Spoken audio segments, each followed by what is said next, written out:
የግብርና ምርታማነትን ለማሳደግ በሚደረገው ርብርብ ጥራትና ደህንነቱ የተረጋገጠ የግብርና ግብዓት መጠቀም ድርሻው የላቀ ነው። መንግስትም ይህንን በመረዳት በግብርና ግብዓት ላይ የጥራት ቁጥጥር ስርዓትን በባለቤትነት የሚያስተባብር ተቋም በአዋጅ እንዲቋቋም አድርጓል። በደቡብ ምዕራብ ኢትዮጵያ ሕዝቦች ክልል ግብርና ቢሮ የቦንጋ እጽዋት ዘር ጥራት ቁጥጥርና ምርመራ ማዕከል ተቋቁሞ እየሰራ ይገኛል። በዚህም በግብርና ግብዓት ላይ ይስተዋል የነበረው የጥራት መጓደል እንዲሻሻል አድርጓል።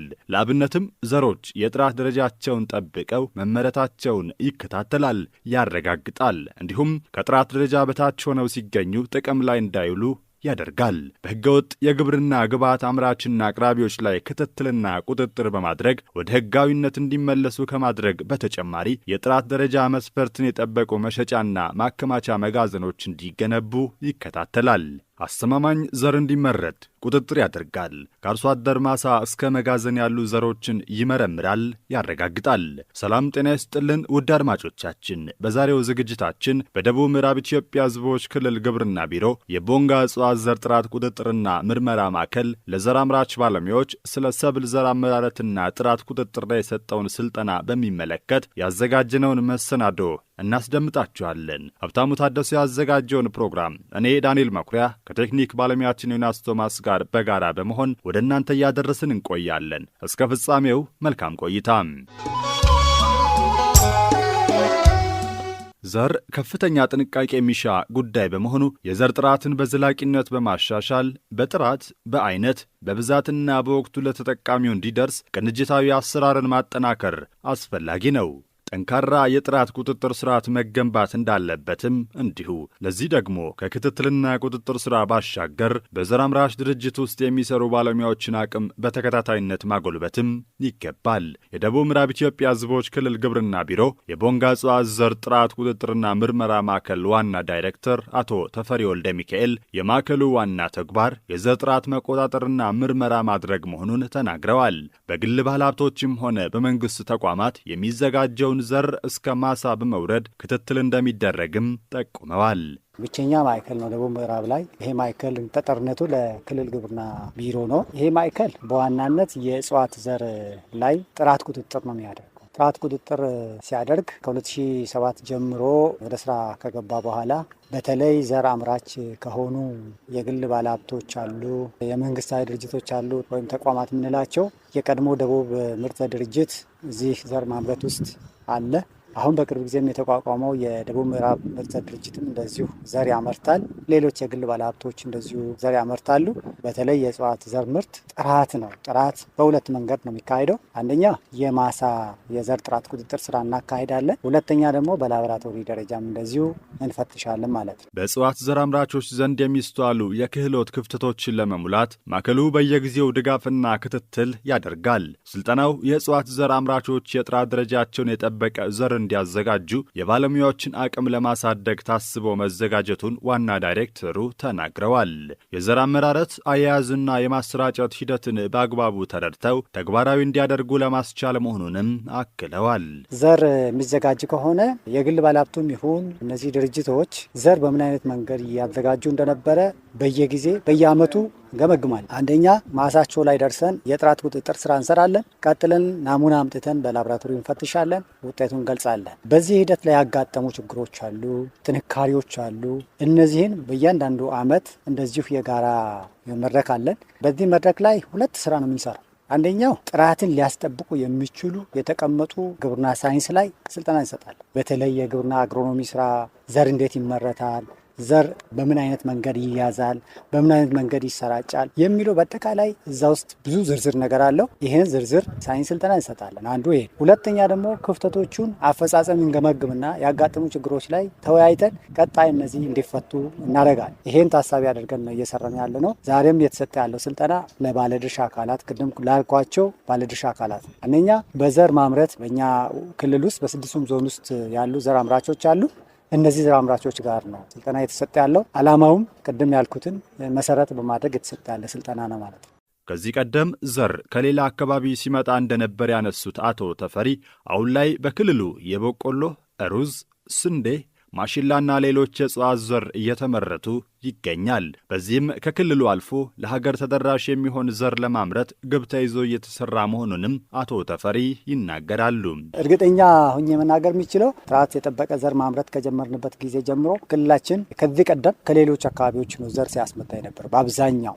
አሁን ግን ዘር እየተመረተ ያለው እኛ ጋር በስፋት በበቆሎ፣ በሩዝ፣ በስንዴ፣ በባቄላ፣ በማሽላ እንዲሁም በሌሎች አሁን ዘር እየተመረተ ነው ያለው። ይሄን ደግሞ እኛ ደግሞ ጥራት እያስጠበቅን ጥራት የጠበቀ ዘር ስናመርት አሁን በስፋት እየተመረተ ያለው ሩቅ ሄዶ ከዚህ ቀደም ከሰሜን ጫፍ፣ ከምስራቅ ጫፍ፣ ከደቡብ ጫፍ ሄዶ ዘር የሚመጣበትን መንገድ እናስቀራለን። አንድ እዚሁ ይመረጣል ጥራት ያለው እዚሁ ለአካባቢ ማህበረሰብ ከተሰራጭ በኋላ የሚተርፍ ካለ ቅድም እንዳልኳችሁ ወደ ሌሎች ወደ ማይደርስበት አካባቢ እንዲሄድ ይደረጋል ማለት ነው። ይሄን ኦልሞስት እያሟላን ጥሩም ይዘት ላይ ነው። አሁን ኢቭን በመጋዘን ከፍተኛ ዘር ክምችት አለ። ማንኛውም አካል ወስዶ መጠቀም የሚችልበት እድሉ አለ ማለት ነው። ከኛ ጋር አብሮ ይህንን ዘር ጥራት ለማስጠበቅ የሚሰሩ ባለድርሻ አካላት ውጤታማ እንዲሆን ድጋፍ በጋራ በቅንጅት ለማድረግ እንዲያስችልም ታስቦ ማን ምን መፈጸም አለበት፣ እንዴት መፈጸም አለበት የሚለው የዘር ቁጥጥር የሚደረገው ከማሳ ዝግጅት ጀምሮ መሆኑን የሚገልጹት ዋና ዳይሬክተሩ በላቦራቶሪ ምርመራ ተደርጎ የጥራት ደረጃው እንደሚለይና ከደረጃ በታች ከሆነ ከዘር ቋት ይወገዳል ይላሉ። ዘር ጥራት ለማስጠበቅ ተብሎ የተቀመጡ ነገሮችን መጀመሪያ አምራቹ አሁን እዚህ ስልጠና እየወሰዱ ያሉ ባለሙያዎች ኃላፊነት አለባቸው። የምንድናቸው? የውስጥ የዘር ጥራት ቁጥጥር ባለሙያዎች ናቸው የሚባሉት። እነሱ ተቆጣጥረው እነሱ አይተው ለዘር የማይሆን ከሆነ ስታንዳርዱን የማሟላ ከሆነ እዛው ይጥሉታል። እኛ ሳንደርስ እኛ ምንድነን? ለዚህ ዘር ደግሞ የውጭ ተቆጣጣሪ አካላት ነው የምንባለው። የውጭ ተቆጣጣሪ አካላት ሄደን በማሳው ላይ አይተን በማሳ ላይ ቅድም ያልኳቸው ስታንዳርድ የማሟላ ከሆነ እያንዳንዱን መስፈርት በደንብ ካየን በኋላ የሚታረም ከሆነ ይሄ ታርሞ ጥራቱን እንዲያረጋግጥ በሚል እዛ ግብረመልስ ሰጥተን እንመጣለን። ይሄን አርሞ ከተገኘ ዳግም ይሄ ከተረጋገጠ ያልፋል፣ ማሳው ዘር መሆን ይችላል፣ ጥሩ ዘር ነው፣ ጥራት ያለው ነው የሚለውን ነገር ማረጋገጫ እንሰጣለን። ከዛ በኋላስ ይሄ ምርት ይሰበሰባል። ከተሰበሰበ በኋላ መጋዘን ውስጥ አግባቡ ከገባ በኋላ ከዚህ መጋዘን ደግሞ መጨረሻ ናሙና ይመጣና ናሙና በላቦራቶሪ ይፈተሽና የተቀመጠ አሁንም ስታንዳርድ አለ። ያንን ካለፈ ዘር ጥራቱን ጠብቋል፣ አልፏል ብለን ማረጋገጫ እንሰጣለን። ያንን ዘር የትም መሸጥ ይችላሉ። ምናልባት ሳሟላ ከቀረ በማሳ ደረጃ ቅድም ያልኳቸውን ነገሮች ማሟላ ከሆነ እዛ ይወድቃል። በቃ ይሄ ለዘርነት አይሆንም ብለን እዛው ጥለን እንመጣለን። ወደ ላቦራቶሪ ደረጃ የደረሰ ከሆነ ይፈተሽና ካለፈ አልፏል፣ ከወደቀ ወድቋል፣ ለዘርነት አገልግሎት አይውልም ብለን ማረጋገጫ እንሰጣለን።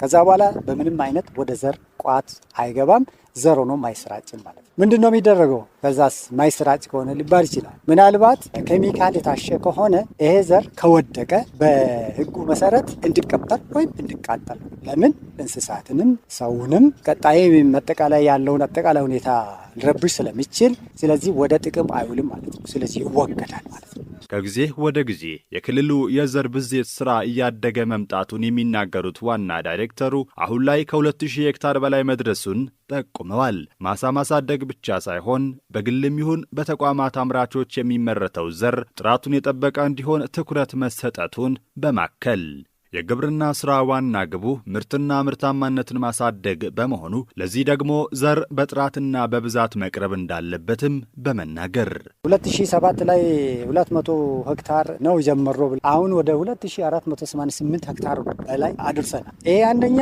እየሰፋን ያለው የዘር ፍላጎት በዚህ አካባቢም ይሁን ከሌላ ከኛም አልፎ ሌላ ሊሄድ የሚችልበት እድሉ አለ ማለት ነው። ስለዚህ ይሄን የጀመርነውን አስፍቶ መቀጠል ነው አንዱ። ሁለተኛ እንዲሁ ማስፋት ሳይሆን የኛ ዋነኛ ስራ ጥራት ስለሆነ እኛ የፈለገ ማሳም ሰፋም አልሰፋም ጥራቱን የጠበቀ ዘር መዘጋጀት አለበት፣ ጉለቶች መፈታት አለባቸው ብለን አሁን የምንሰጣቸው ነገሮች ባለድርሻ አካላት ወስዶ ሁሉም ሊሰራ ይገባል። ፍቃድ አውጥቶ የሚሰሩም ይሁን ፍቃድ ካወጡት ጋር አብሮ የሚሰሩ አውት ግብር የሚባሉ አሉ። እነሱ የሚሆኑ የግብርና ትልቁ ስራ ምርትና ምርታማነትን ማሳደግ ነው ካልን ምርትና ምርታማነትን ሊያድግ የሚችለው ደግሞ አንዱ ትልቁ ግብአት ነው። ከግብአት ደግሞ ትልቁ ዘር ነው። ዘር ደግሞ በብዛት በጥራት መቅረብ መቻል አለበት። ስለዚህ ዘር ከሌለ የምንለው ምርትና ምርታማነት ማሳደግ የሚባል ነገር አይታሰብም። እያንዳንዱ ዘር አምራች ስለ ዘር አዘገጃጀትና አያያዝ በአግባቡ እንዲረዳ የሚያስችል ስልጠና መሰጠቱን የሚናገሩት ደግሞ የስልጠናውን ሰነድ ያቀረቡት በማዕከሉ የማሳ ዘር ጥራት ተቆጣጣሪ ባለሙያ አቶ ታደለ ሻወኖ ናቸው። ስልጠናው ተግባራዊ ከተደረገ የዘር ጥራትን ለማስጠበቅ አስተዋጽኦ እንዳለውም ይገልጻሉ። እየሰጠን ያለነው ስልጠና በዋናነት ይዘቱን ስንመለከት እያንዳንዱ ዘር አምራች አካላት ዘር እንዴት ይመረታል፣ ከመጀመሪያው ዘሩ ምንድነው ከሚለው ጀምረን የዘር ማሳ ምን መሆን አለበት፣ ወደ ትግበራ ሲገባ ማሳው እያንዳንዱ የእንክብካቤ ሁኔታው፣ የጥራቱን የማስጠበቅ ሁኔታው እስከ መጨረሻው እስከ አጨዳ ድረስ ኢቭን እስከ ብጠራና መጨረሻ እስከሚደርስ ድረስ ምን አይነት ጥንቃቄ መደረግ አለበት የሚለውን ነገር ለሚመለከታቸው አካላት ነው ስንሰጥ የቆየ ነው። ያው ዛሬ ላይ የሰጠነው ስልጠና በአግባቡ ታች ላይ ወርዶ እያንዳንዱ ባለሙያም የተቋሙ ኃላፊዎችም ተግባራዊ ያደርጋሉ ብለን እናምናለን። ተግባራዊ ካደረጉ ደግሞ በጣም የዘር ጥራትን ከማስጠበቅ አንጻር ወሳኝና ልዩ ትኩረት የተሰጠ ስልጠና እንደሆነ ነው የምገምተው። የስልጠናው ተሳታፊ ዘር አምራቾች በሰጡት አስተያየት ዘር ለምርትና ምርታማነት ወሳኝ በመሆኑ ስልጠናውን ወደ ተግባር እንደሚቀይሩ ተናግረዋል። ስልጠናው ወቅቱን ጠብቆ መሰጠቱ ውጤታማ እንደሚያደርግም አክለዋል። የግሮ ባይ እርሻ ባለቤትና ስራ አስኪያጅ ነኝ። ስልጠናውን በመለከት በጣም ነው ደስ ያለኝ። የስልጠና ብቃታቸው በእውነት ብዙ ቦታ ስልጠና ወስጃለሁ። በጣም የተሻለና ሳይንሱን መሰረት ያደረገና የአካባቢን ኢኮሎጂ በመገምገም ያቀረቡት ስልጠና ነው። በዚህ ላይ ብዙዎቻችን ደስተኞች ነን። በጣም እርሻ ከባድ ስራ ነው። በመሰረቱ የአስተሳሰብ የአሰራር እና የቴክኖሎጂ እድገቶችን ይፈልጋል። አሁን የወሰድነው ስልጠና ከመሬት ነው የተነሱት። የእኛን እርሻ ራሱ ባለቤት አድርገዋል። ምን ችግር ነበረበት፣ ምን ጥንካሬ ነበረ፣ እንዴት መሄድ አለበት፣ አሁን ያለው ሳይንስ እንዴት ነው የሚለውን የሰጡት ስልጠና በእውቀት ላይ መሰረት ያደረገ ነው። ያን ወደ መሬት ማውረድ አለብን። ይህን መሰረት አድርገን ከሰራን አሁን ካለው በጣም የተሻለ ስራ ይሆናል ብዬ ነው የማስበው። የኔ ስም አየለ ለገብርኤል ይባላል። የድንች ዘር አምራች የግል ድርጅት ውስጥ ነው የምሰራ። ስልጠናን በተመለከተ አጭርና ግልጽ ጥሩ ሙያዊ ቋንቋ ያለበት ስልጠና ስለሆነ ይሄ ስልጠና ምናልባት እኛ ዘር አምራቾች በአግባቡ ተግባራዊ የምናደርግ ከሆነ አንደኛ የዘር ጥራት ስራ ላይ ዘር ማለት መነሻው የሚታወቅ ጥራት ያለው ካልሆነ በስተቀር ምርትና ምርታማነት ላይ የራሱ ተጽዕኖ ስለሚኖረው እኛ ደግሞ ይሄ የተሰጠውን ስልጠና በአግባቡ ተግባራዊ የምናደርግ ከሆነ እጅግ በጣም እንጠቀማለን የሚል አስተያየት አለኝ። ሌላ ደግሞ በወቅቱን የተሰጠ ያለው ወቅቱ አላለፈ። አሁን ለምሳሌ በቆሎ ብትወስዱ፣ ሩዝም ብትወስዱና ሌሎች ሰብሎችን ብትወስዱ ወቅታዊ ነው ስልጠናው ራሱ። አንድ ስልጠናን ውጤታማ የሚያደርገው ምንድነው? ወቅታዊ መሆኑ።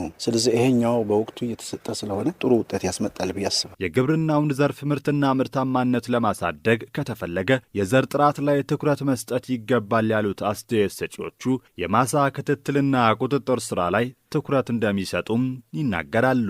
ስልጠናውን የሰጡን ከመሬት ዝግጅት ጀምሮ መሬቱ እንደመዘጋጀት አለበት። ትልቁ ስራ መሬት ላይ ነው። ከዛ ዘር መመረጥ አለበት። ከዛ በኋላ ክትትል በዘር ስራው ላይ በባለሙያዎች በዚህ ላይ እውቀት ያላቸው ሰዎች መሳተፍ እንዳለባቸው እነሱም ኢቫሉዌት እያደረጉ እንደሚቀጥሉ ዘር ላይ ትኩረት ተሰጥቶ ካልተሰራ ለወደፊቱ ግብርና አያድግም። ግብርና እንዲያድግ ከተፈለገ የመጀመሪያ ስራ ዘር ነው። ስለዚህ እዛ ላይ የሚሰራ ስራ ከመጀመሪያው እስከ መጨረሻ ጠንክሮ መስራት እንዳለብን ነው። በይበልጥ ከልምዳችን ተነስተን ኤክስ ላለ መስራት መታገል ነው ያለብን። ዘር ለኤክስ አይፈቀድም። ይህን ሰጥተውናል። እኛም ኤክሶቻችንን አይተናል። ለወደፊቱ በባለሙያ የተደገፈ ስራ መስራት እንዳለብን ነው ያለን ግንዛቤ።